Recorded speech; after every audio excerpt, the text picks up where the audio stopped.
Good afternoon. Uh, Can you hear me? Okay. Good afternoon again. Um,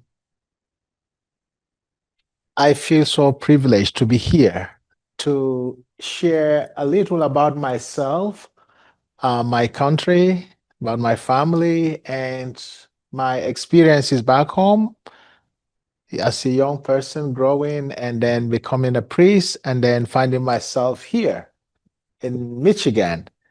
Um, at the end of this presentation, a lot of times the questions that come from those who listen um, will reveal even more because I may not be able to reach wherever you want to have an experience or to know about my country or about West Africa, where I come from. Please feel free to ask questions. Feel free to ask. And I don't feel embarrassed about any question. Please just feel comfortable. What you think you know about Africa and what you want to know. I'm open to that. So, um, so I'll be talking about my priestly journey from Nigeria to the United States, which is a presentation to this wonderful group.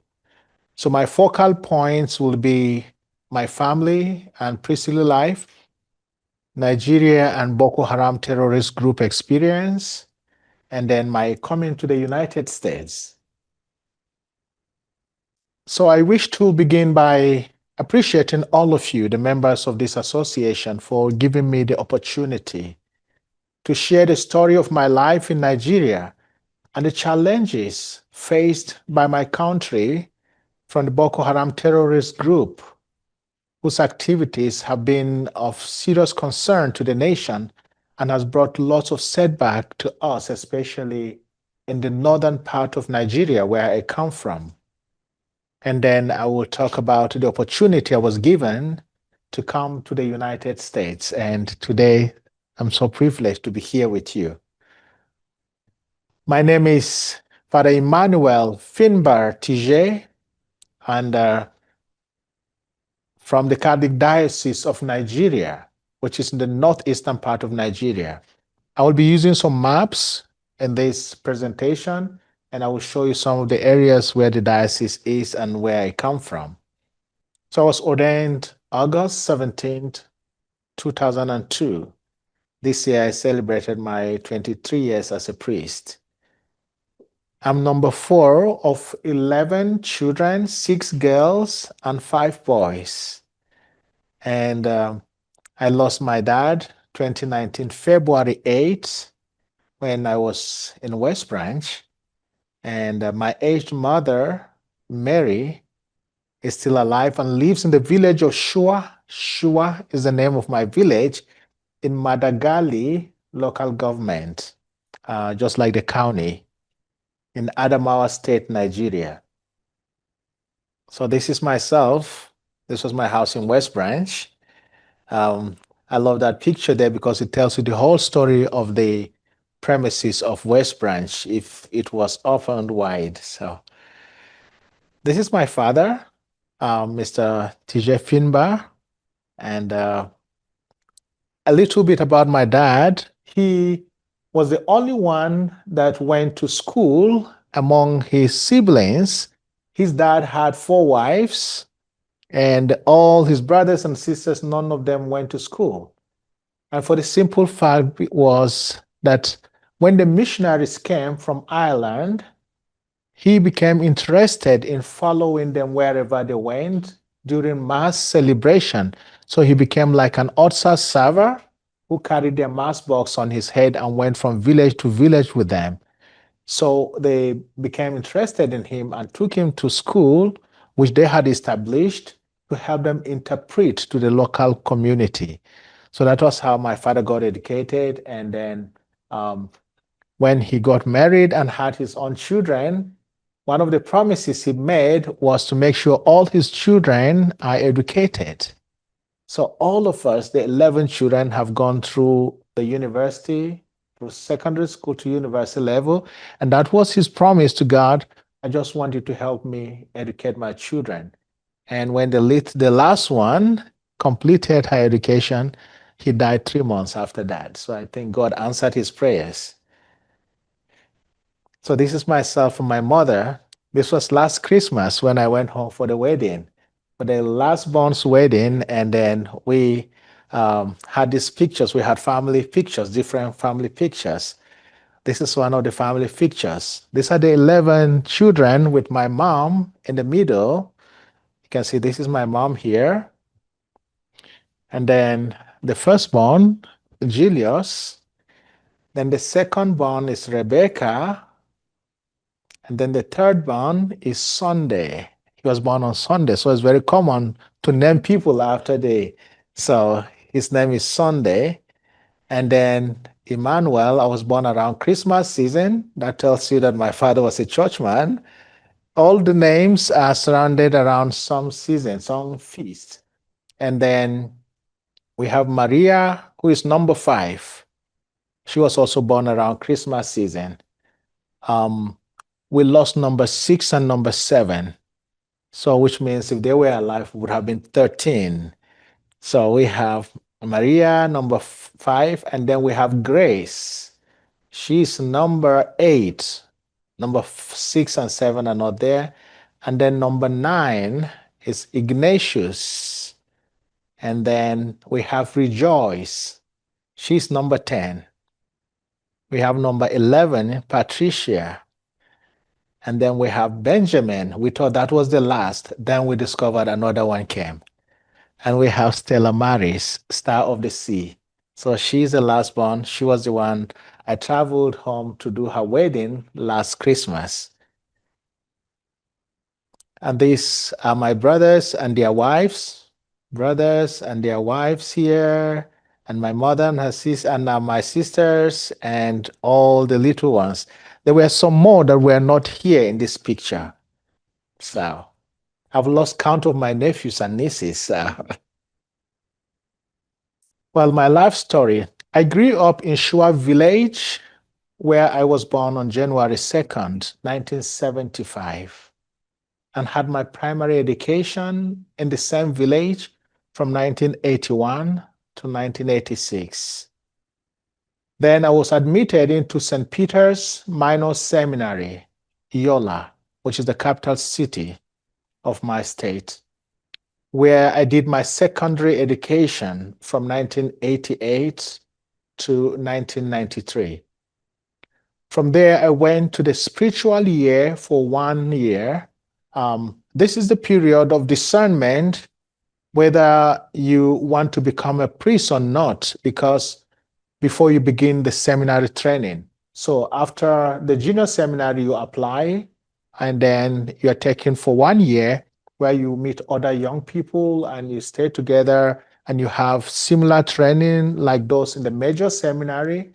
But this is a period where if you just have an experience of it to see if you would want to continue into the training for priesthood. So you do that for 1 year. So in 1994, I started my philosophy studies at St. Thomas Aquinas Major Seminary, Makurdi, Benue State, Nigeria. This is affiliated to the Urbaniana University, Rome, Italy, where I graduated in 1997.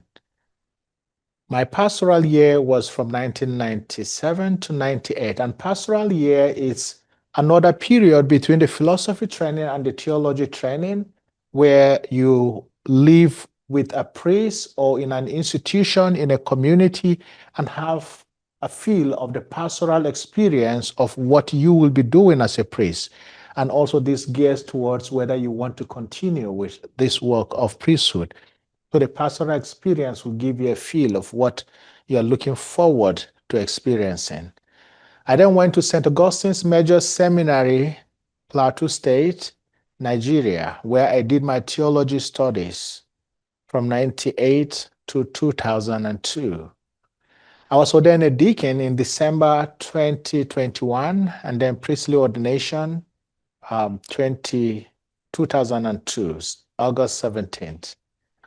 So all the schools I went to, these are the certificates, my primary, secondary, first degree and theology, philosophy, and postgraduate were all in Nigeria. And then my master's in negotiation, conflict resolution, and peace building, and then doctoral program were all here in the United States. So my first place of assignment after ordination was the minor seminary. Here I was the vice rector and I taught students religion and one of the local languages. We have three main languages from what you will hear me talk about. And the local language from the area where I come from is the Hausa language, which is a common language for everyone where we could communicate from 2002 to 2006. Within this period, I served as an acting rector for 6 months when the rector had an accident. I also served as the finance administrator of the school while helping in parish work as weekend assistant and doing my postgraduate studies in education at the Adamawa State University in Mubi, Nigeria. From 2006 to 2010, I was made the pastor of St. Joseph's Parish, Gamborungala, a border town between Nigeria, Cameroon, and Chad.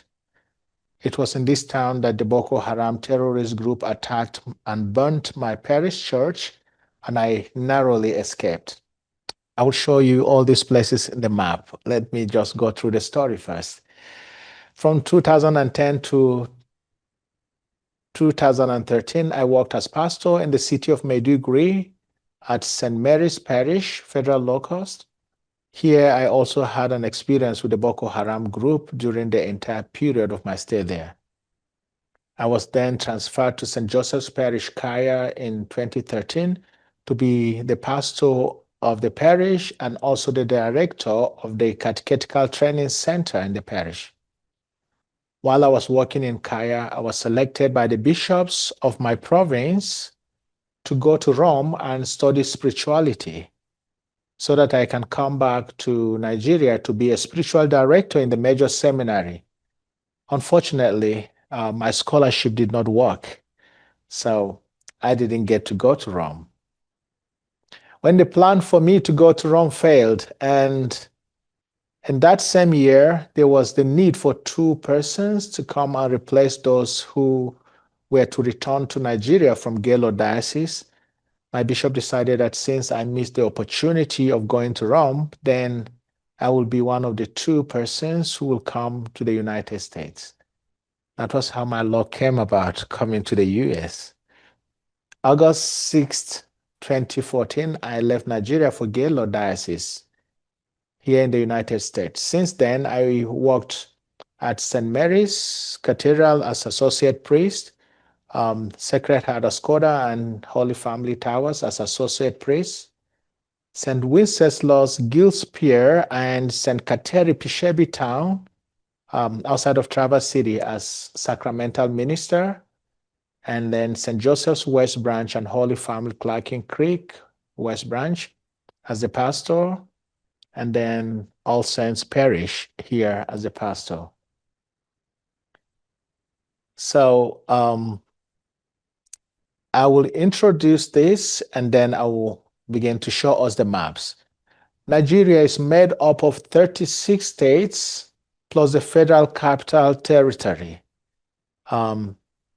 Its current population is about 237.5 million as estimated this year. The land mass is about 356,669 square miles. There are over 500 tribes in the nation, but the 3 major ones are the Hausas in the north, where I come from, Igbos in the east, Yoruba in the south. These are also considered the 3 main political forces in the country since independence in 1960 and probably from 1914, when Nigeria was formed as a nation before her independence. So this is a map of Nigeria. I come from this area. This is where my diocese is, Maiduguri Diocese. This is Maiduguri here. The headquarters of Maiduguri is Borno State. This is Yobe State. Headquarters is Damaturu. And then this is my home state, Adamawa State. And half of Adamawa State belongs to Maiduguri. So Maiduguri is the largest diocese in Nigeria in landmass. And recently we had some message coming from the Pope's office. The nuncio is visiting my diocese next week with the hope of splitting it into two because it's too large. And already the bishop had requested in 2022 for what we call the auxiliary bishop to help him because of the size of the diocese. And we were granted one. And hopefully, if the nuncio, as the Pope's representative, goes to my diocese next month and he feels that it's worth splitting, then we may have Mubi diocese and Maiduguri diocese coming out of this. So Borno State, Yobe State, and part of Adamawa State makes the entire Maiduguri diocese where I come from. So this is the northern part, and this is the eastern part and the southern part. These are the three main tribes that I said, if you ask anyone from Nigeria, where are you from? And I say I'm from the Hausa side or I'm from the northern part, everyone knows the language I use. They know I use Hausa language. Or if I say I'm from the north, from the Hausa side, they know I'm from the north. So it is important here to know that the name Nigeria came from the Niger River running through the country. It is one of the two great rivers, which are rivers Niger and Benue. These have their confluence in the city of Lokoja. History has it that it was Mrs. Flora Shaw, the wife of Lord Lugard, who suggested the name, putting two words together, Niger and area, to form the name Nigeria. So this was the reason. At a point when there was the amalgamation of different communities together, we're told that this is the southern part, this is the eastern part, this is the northern part, and this is River Niger. And this is River Benue, the blue ones here. So if they had made this to be a country, the northern part, because most of this place is desert, encroaching from Niger and Chad, this cannot stand on its own as a nation. But putting them together, these people, the mentality of the people is completely different. So the Southerners and Easterners and the Northerners, it's still, that is this challenge we still have because they still struggle with understanding each other. But because they didn't want to leave this place out, which cannot stand on its own, they decided to say, okay, why don't we just make all this to be a Niger area? And that was where the name Nigeria came from. Can you show where along that river, that Benway? This is the. Is that, did I say it right? Yeah, Benway. Yeah, this is River Benway. Right. My village is somewhere here. I will take you to the map again. So my village is right here. I know some of you know for the Polycarp. All of us come from along this line here, the black line here. This is where all of us come from. Myself, John Paul, most of the priests that came here, John Paul, Polycarp, myself, Kevin, Father Innocent, Father John William, all of us came from this line here. And the simple fact is that when the missionaries came, this part of the state of Adamawa State was evangelized by the missionaries. While Borno State, we talk about it's an Islamic populated area because they Caliphate, the Borno Caliphate was there as one of the central place for Islam in West Africa. So, and the border where I stayed and worked as a pastor, my first assignment was here on this border between Chad, Cameroon, and Nigeria. Because from my house, you can just walk over the bridge to, and you are in Cameroon or you are in Chad. So it was a border area, and that was where I did my work first as a pastor. So all these areas are where we come from. So this is Benue River, and this is River Niger, and this is Lokoja, the name of the city where the confluence is. Is most of the population concentrated around those rivers, or? Because I just looked and it says the United States is 10 times larger than Nigeria. In land, yes, yes. Well, we have 330 million and you have 200. 200, yeah. So that's a lot of people in. Right. And in fact, from the south and the east, there are a lot of people when they go to the north, there's more land in the north than in the south because they are more populated, and some of them, when they go to the north, they are amazed at the land because some of them were born and have never seen landmass like that. So here, if you put two states, I mean, sometimes even one state in this country is the whole of Nigeria because of the size, yeah. So there's more population here, and a lot of these people have moved to the north to do their businesses. And the whole of this area, generally from Niger, which is outside of the country, is a desert area too. Yes, please. Well, based on record, statistics shows that we have like 52% Christians and 48%, 50 Christians, 48 Muslims, and about 2% those who do not seem to identify with any religion.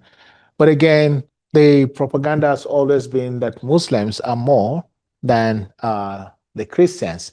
But the reality is majority of here in the East, they are like 99, 98, 99% Christians. Here is a mixture of Muslims and Christians.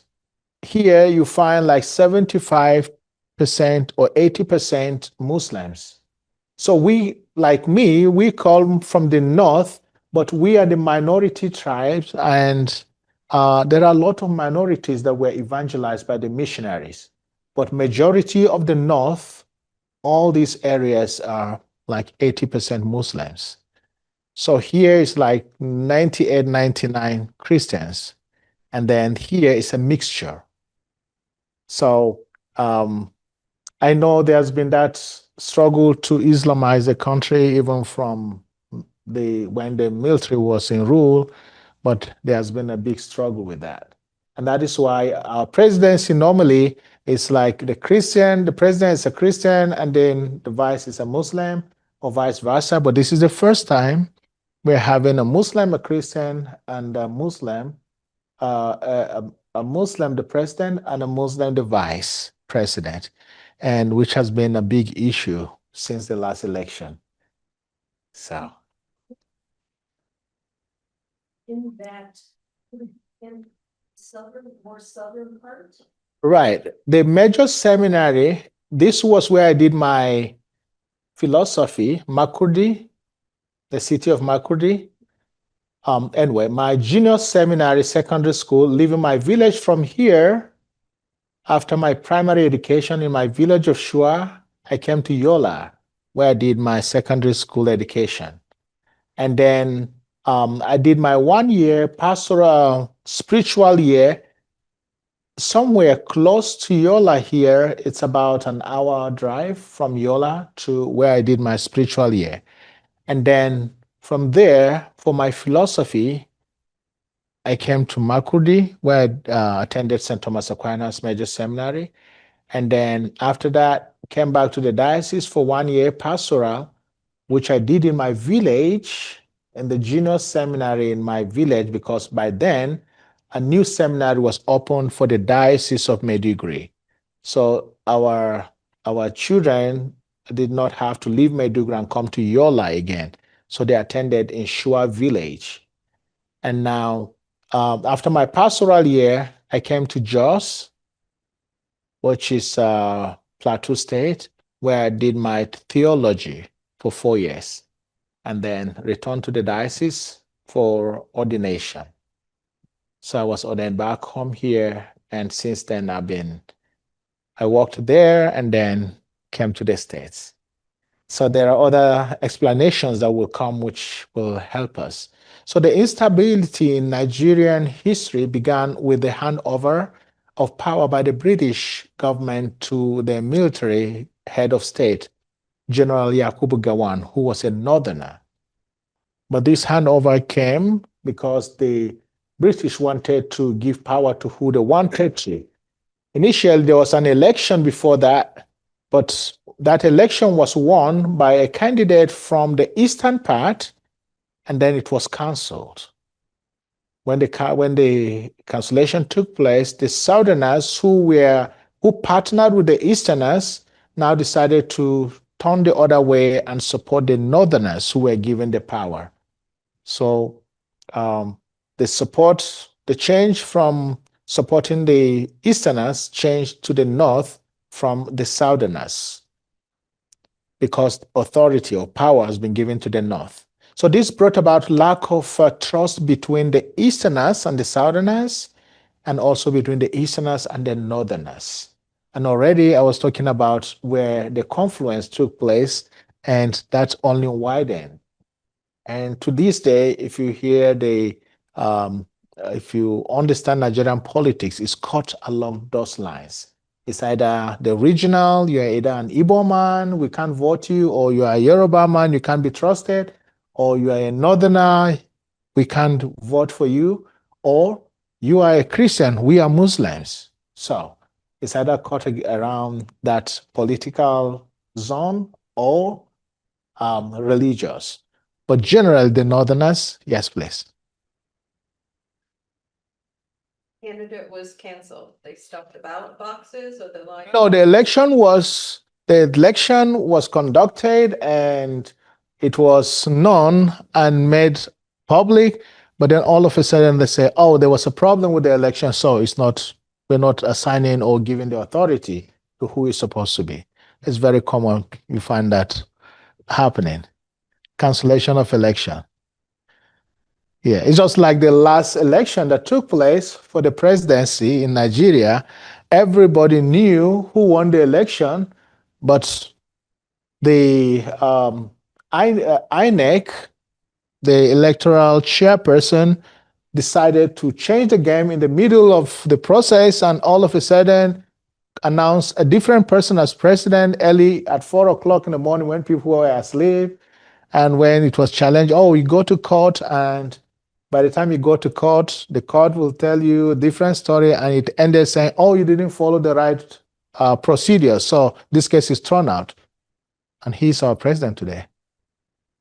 So there's a lot of things happening out there. Usually when that happens, it's why, because he's in power.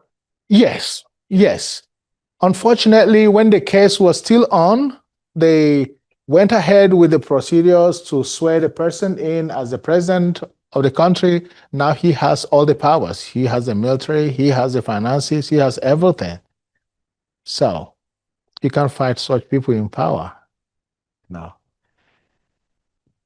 So these are the 3 states that make Maiduguri diocese, and here is just half of the state. So I come from Adamawa State. So most of the priests of my diocese come from Adamawa State because I would say 60% of Adamawa is Christian, and like 40% of this state Muslims. But these are majority, 80 to 90% Muslims. So most of the priests came from here. There are a few who came from here, either here or here. Please.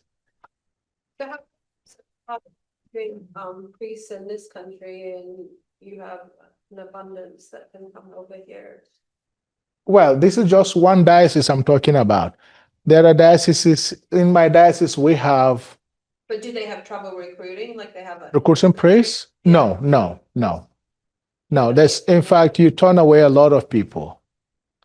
Yeah, religiosity is one common thing in an African man.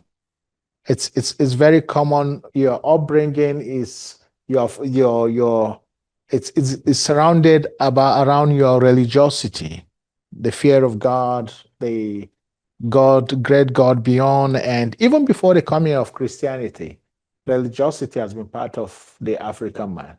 So when Christianity or Islam came, whichever way people went, um, they are really attached to religion.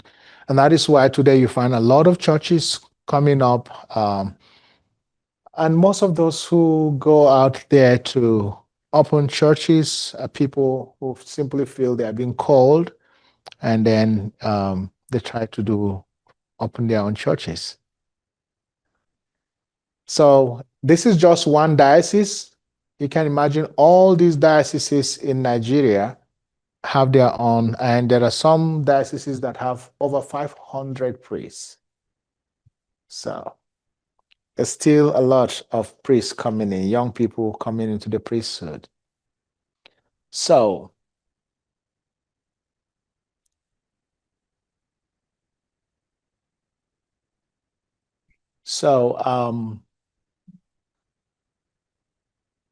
okay. So this tussle for power later resulted in the Biafran War, which is from the cancellation of election and given to the North and so forth.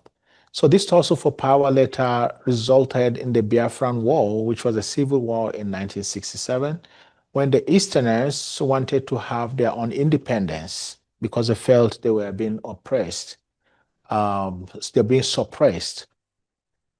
A lot took place in Nigerian history as a nation, but the recent terrorist activities affected Nigeria as a whole.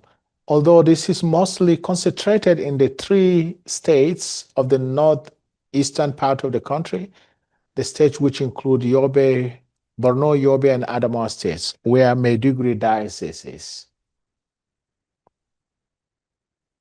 Even though there were some satellite terrorist attacks in some other states, but these 3 states were was hit by the activities of the Boko Haram group. So these are the 3 states: Yobe, Borno, and Adamawa. What is the goal of Boko Haram? What is their It purpose? all started as a plan, a kind of refining the Islamic religion. They came with the aim of Islamizing the nation. As I said, this plan has been and is something that everyone seemed to know about for a long time, to Islamize the whole nation and register Nigeria as an Islamic nation. I know one of the military presidents tried that, and it was a big issue in the country. So it was canceled, it was stopped, and then since they couldn't use authority to do that, they started their own plans to use religion as and fight jihad as a claim to a kind of Islamize the country. So they came with the aim of making Nigeria an Islamic nation.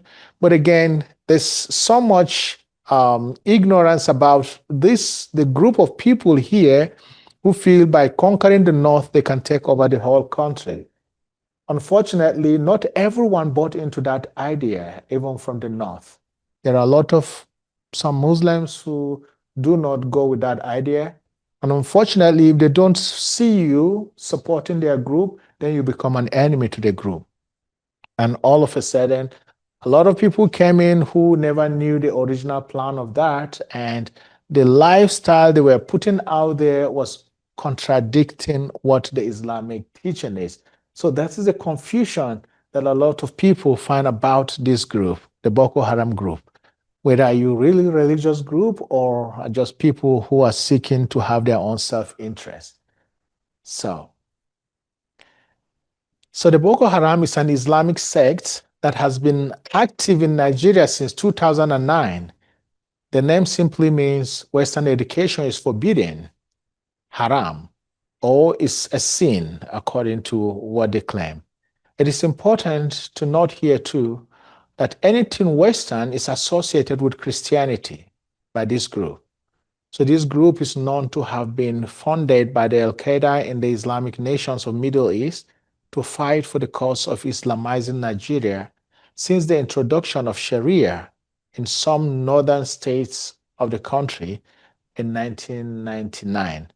So it was easy to introduce the Sharia because when democracy started 1999, everybody felt, okay, this is the time for us to take advantage of this because the military government was not going according to what they had planned, even though the president tried it at the time, but it didn't work. So the man, Muhammad Yusuf, who was the founder of the group since 2002, had his base in Maiduguri, the Borno state capital, after they were refused a place to operate their activities in Kano state. He introduced a religious school that attracted the poor Muslim families from across Nigeria and the neighboring countries. The leader had the political goal of establishing an Islamic state and had their recruiting center in preparation for the jihad there in Maiduguri. At a point, the attention of the government was drawn to monitor the activities of this group, but no action was taken in the name of freedom of religion. So this is Muhammad Yusuf, a young man of about 34, it's a young man that started all this extremist preaching, and a lot of people followed his own way of life. This was when he was preaching, and this was when he was arrested by the military and he was killed. So this group operated their activities peacefully from the beginning until the fateful day of July 26, 2009, when the group began the attack on churches and government structures and all institutions. So Gamborungala, which was the place I told you earlier, I stayed at the border here. That was where I was, and there was an attack on this community at about 10, 11 at night. I didn't even know that they had attacked the city of Maiduguri, but this was at about late night when we were asleep, when they attacked and burnt all the 7 different denominational churches and all security points, the immigration, custom, police. They burnt all the churches and killed all those that were there. Unfortunately, I was able to escape because I was the only pastor who was living in my church premises at Gamborongala. We're lucky enough, but they burnt down our church. Then a year and a half later, I was moved to Maiduguri city, but by then we're into this crisis. And in Maiduguri city, they were driving in town and they were like just moving like the military in town with their own convoys. And so there was so much of killing and burning and destroying people's property. And then 3.5 and 4 months later, I was moved to Kaya, where I was the director of the catechetical training school for about 10 months before I was asked to come here. And then the takeover of the villages by the Boko Haram. Now it takes us again to when they took over this area, they decided to move northward, and then all these areas were taken by them. And that was when some of them, because people had to escape to different cities in the country, some of them also were able to go to other cities to follow people, and there were a lot of attacks in different places, but still concentrated here in this area. So they took over the whole communities along the line, and then the military captured this place a year after, and then people had to start returning again gradually. Many returned to nothing, and many have refused to return. Many stayed in refugee camps and are still there in those refugee camps. So the destruction, tens of thousands of people were killed and thousands of people internally displaced and thousands of people in the neighboring countries in refugee camps. Hundreds of churches and schools and police stations, military barracks, and many government structures and private properties were also destroyed. So these are some of the examples. This was the church in the minor seminary that was burnt. This is the church in my village that was burnt. And then this is the church at the border where I was, Gamborungala. This was a school which was destroyed. And then some of the refugees, the internally displaced persons, which Bishop Oliver was supporting them. Government was supporting them, and the church was also supporting. So, if someone had told me that one day I will come to the United States, I would never have believed it. But God had His own plan for me to be here. Probably that was why I didn't get a scholarship, as I said earlier. One day at a fundraising, the bishop simply asked me to write my name on a paper the way I know it appears on my e-passport. So I did, but I didn't know what he was going to use it for. And one day we were at the consultors meeting in the diocese. So he called two of us, myself and Father Kevin, and gave us an invitation letter, which was an invitation from Gaylord Diocese in Michigan. By then, it was Monsignor Murphy who was the administrator. So after reading the letter, he said the two of us will be going to Gaylord Diocese to replace Fathers Polycarp and John Paul. So after the immigration process was completed from here in the US, normally the diocese prepares these documents so that when it gets to us, it's easy to go to the American Embassy in Nigeria and just receive our visa. If not, it's a long process for you to go through. So after the immigration process was completed here in the US, we were sent the documents for us to go to the US Embassy to receive our visas. And we made the necessary appointments, and on the day of the interview, we were granted.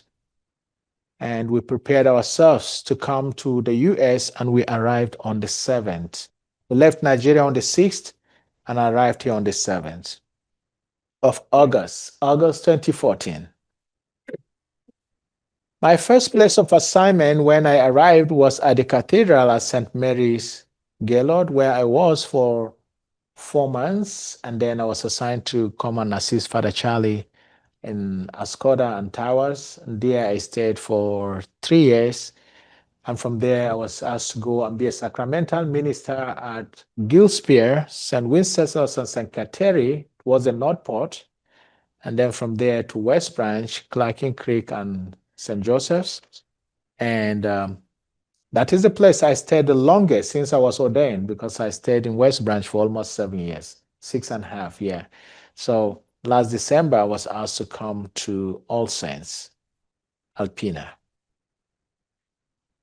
When all was set for me to come to the United States, I had no idea what life was going to be like for me going forward. My first excitement was the kindness shown to me by the lady whom we sat together from Chicago to MBS. She was so nice to have helped me with my computer bag when I was trying to put my luggage bag in the carry-on. That act of kindness took away some of my fears about the people that I was coming to be with. And this was simply because I was in Spain during because I was one of the leaders, the chaplains for youth. So I was in Spain at a time, and my experience, not that people from Spain are bad people, but my encounter where I went to took away any desire for me to leave my country. And when my bishop said, I'll come here, that fear came back in me, But again, I cannot say no to my authority because that was the vow of my obedience. Wherever your superior asks you to go, you have to go. But the kindness of that lady took away that fear from me. It made me to understand that you can experience people differently.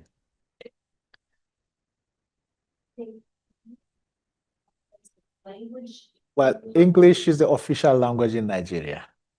Yes, it's a British colony, so yeah. So you go to every institution, every official document is in English. Right.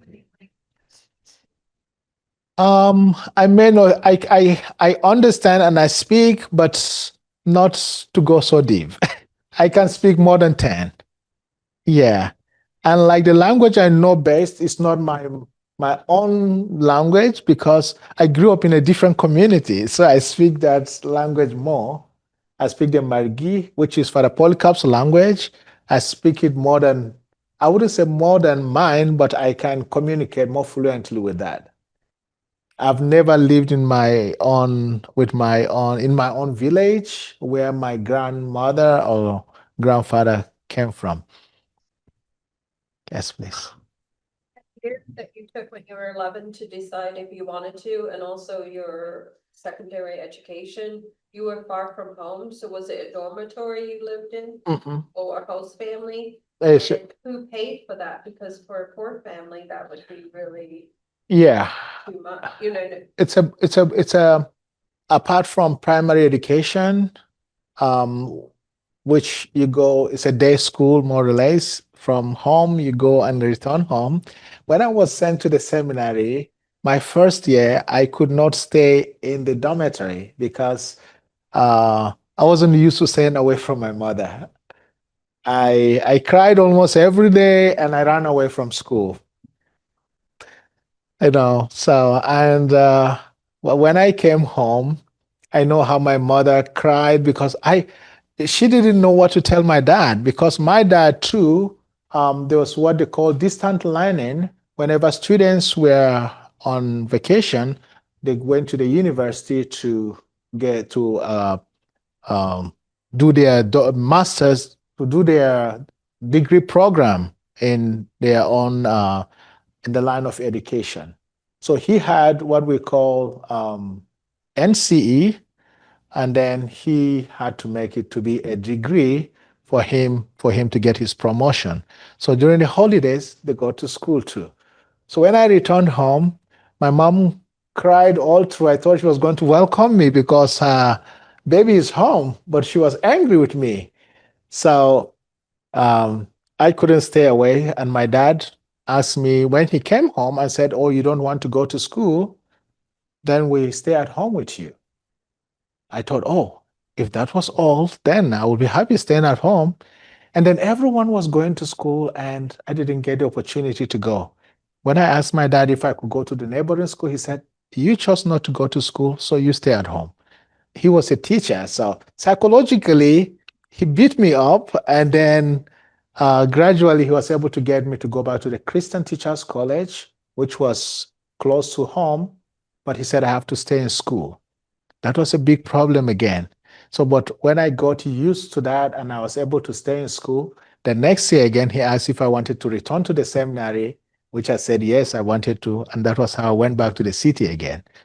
Now, regarding payment of the school, my dad received his salary and he pays from that. And my mother took care of animals. She had a lot of animals.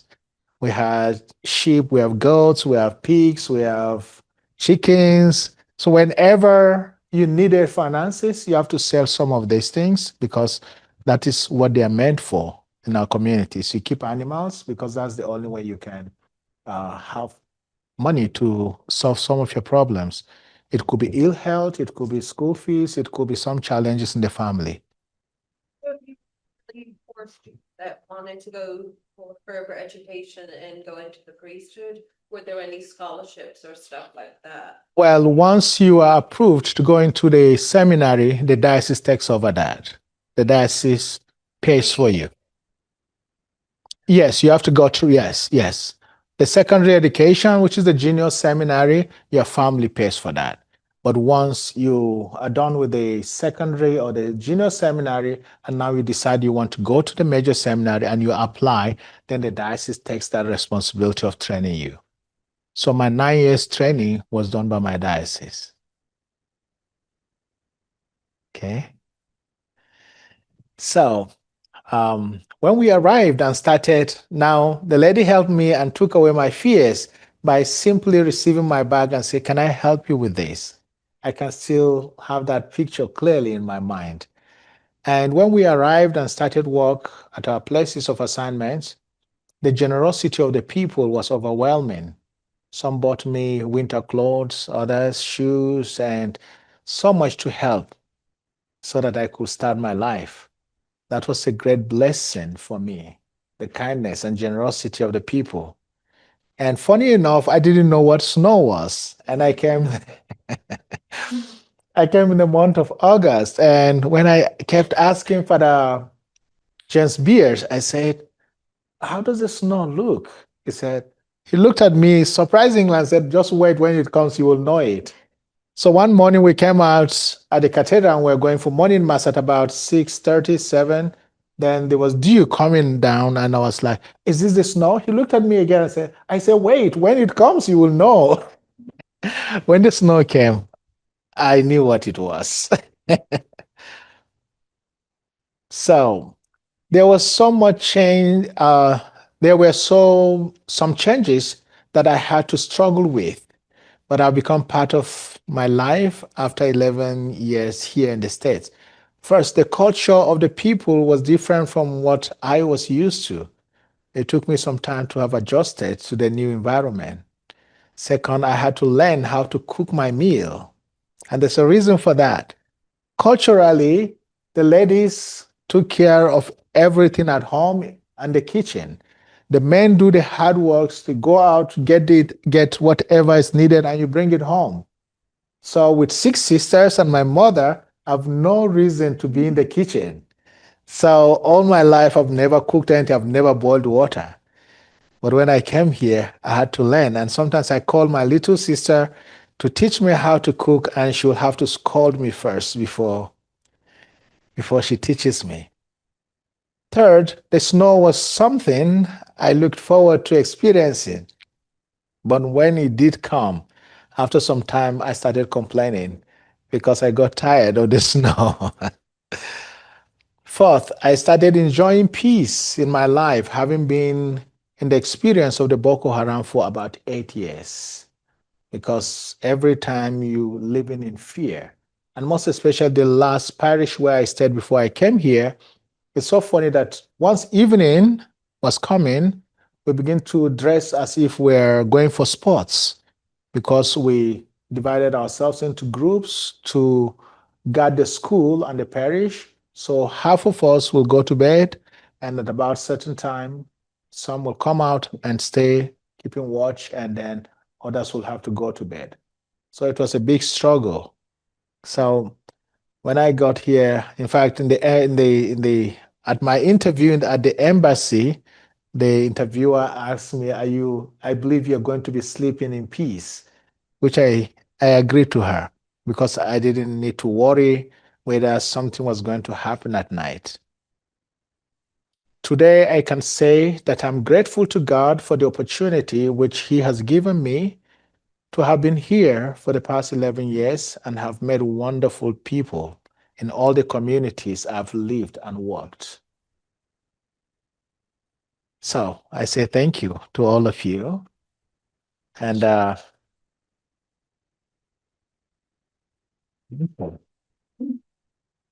often do you return home to visit your family?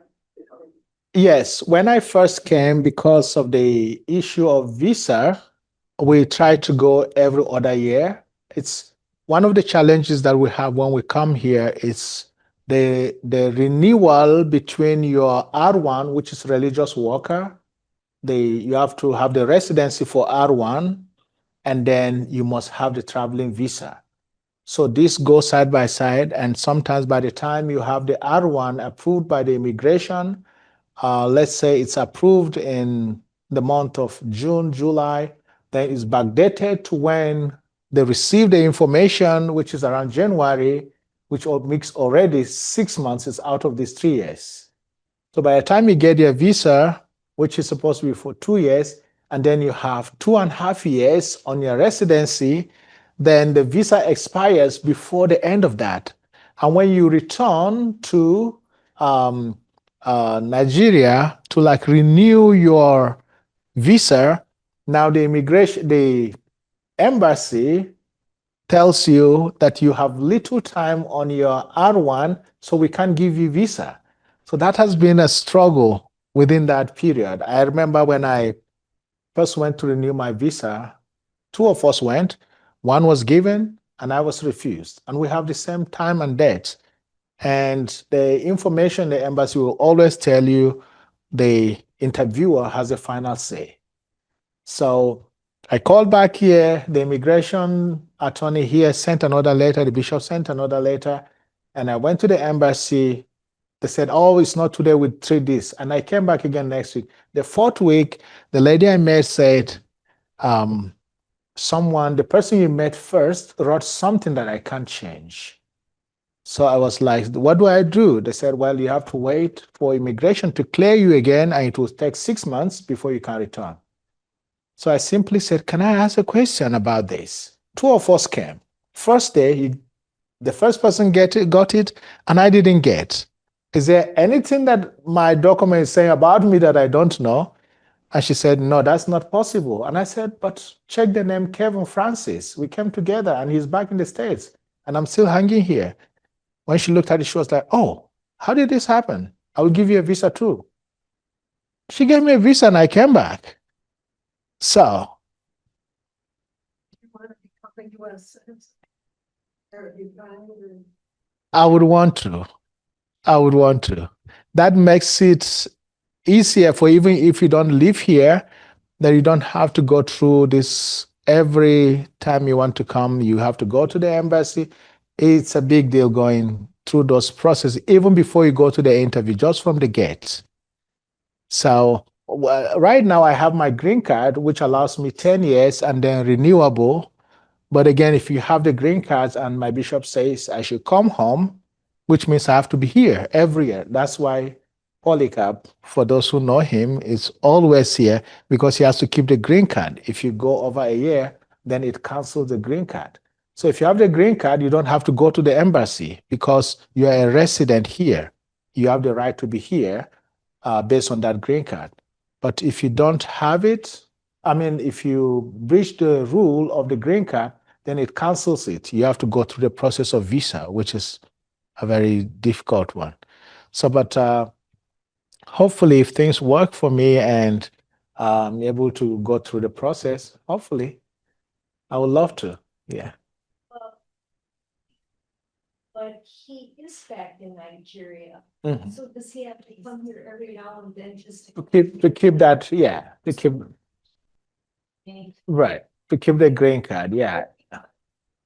But he can, if he decides to like, okay, I don't have to be there every time, which means it will go against the law of the green card, which says you have to be here at least not more than 360.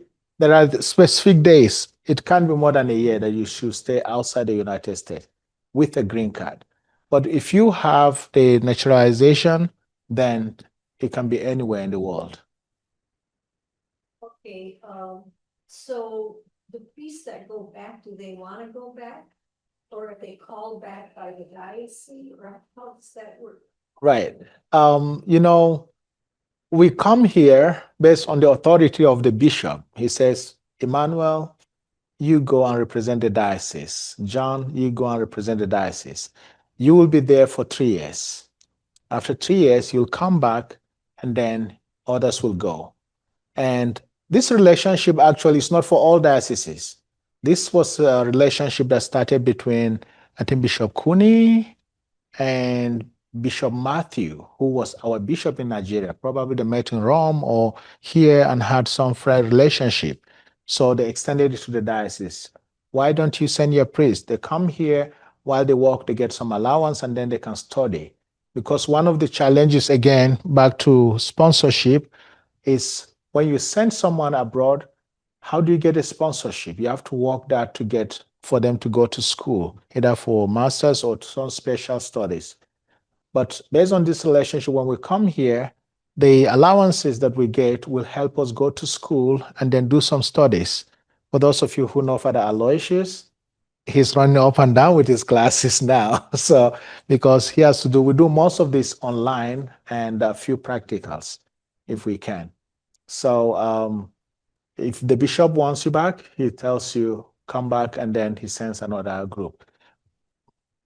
Just a minute. Mine became a little bit different in the sense that when I was supposed to go back home, Bishop Reka had asked if I could stay a little more because after my assignment in Towers, I was asked to be a sacramental minister at Guildspear. And then he asked if my bishop will allow me to stay a little bit because he needed help from priests. So the bishop agreed, and I think there was a discussion of 5 years. When Bishop Reka left back to and was moved to Birmingham, Bishop Walsh came, and Bishop Walsh asked if I was going home. I said, it's not my decision, it's the bishop's. So they communicated, and the bishop extended my stay. And I think based on their discussion is anytime the bishop needs me, he will contact the diocese, and then I'll be back home. Yeah. Okay, sorry, you wanted to ask something. Do you not get burnt out in your jobs? Can you speak a sentence for us in the House of Religion? And with your background in negotiations and conflict resolution, do you have a solution for Ukraine or Gaza? Well, first of all, Sanu Nagode is well done and thank you in Hausa language, okay? Nagode, Nagode. I mean, you do something to someone and you say Nagode, which means thank you very much. Say Anjima is till we see again, or say Gobe till tomorrow. These are literal interpretations. Or maybe when you see someone and you know the person, you say Sanu. It's like, hello, how are you? Sanu. So this is Hausa language. And then not getting burned out. See, frankly speaking, we are humans. Sometimes everybody gets burnt out at some point. But again, there are a lot of positive things that help us going. I mean, when you look at your life and you know the blessings that God has given you, and you know that you're not there for yourself, you're for the community, and just imagine the responsibility you have. Think about what decisions, if you take, will affect the entire community and all these things. Sometimes you get burned out to a point that you don't want to hear any word. You just want to go to your bed and just sleep. But God is so wonderful that when we wake up sometimes in the morning, we feel so refreshed and full of energy. Sometimes pressure can be too much on us, even on the decisions that we make as leaders. We may have good plans, but if that plan is not understood, sometimes it can be a lot of pressure. But again, God knows how to handle this. As we often say, we did not call ourselves. God called us from our imperfection and has cleaned us like someone taking a shoe from the dust and polishing it. And then he sets you on the path.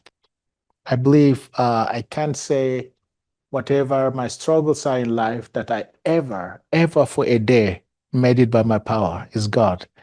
So God does everything for us, and when we turn to Him, He takes care of us. And well, in negotiation, there's always, when people come together, the most important thing is to look at the needs of the people. What are the needs? Unfortunately, conflicts do not get solved when there's selfishness in it. Selfishness can stop the progress of any resolution. But when people are able to project out, I don't want to think about myself. I want to think about the others. What can I do to change the situation? And when you find people agreeing to come together and then projecting out, okay, let me look at the need of the other person. What is he or she looking for? And what am I looking for? Can we negotiate? We don't have to get 100%, but we can have a striking point. When people are ready to get to that point, then there can be negotiation. But once you have people who are self-centered and it's either my way or not, conflicts can never be resolved. So a lot of these conflicts are more of self-centered. Kind of, it's all about me. It's about my community. And sometimes leaders, out of fear, can find themselves being pushed into this. There are a lot of people whom, when they take decisions and are ready to stand by it, there's a lot of things that can turn around. So negotiation is about give and take, letting go and accepting what other people also will benefit from. Okay? Yes, please.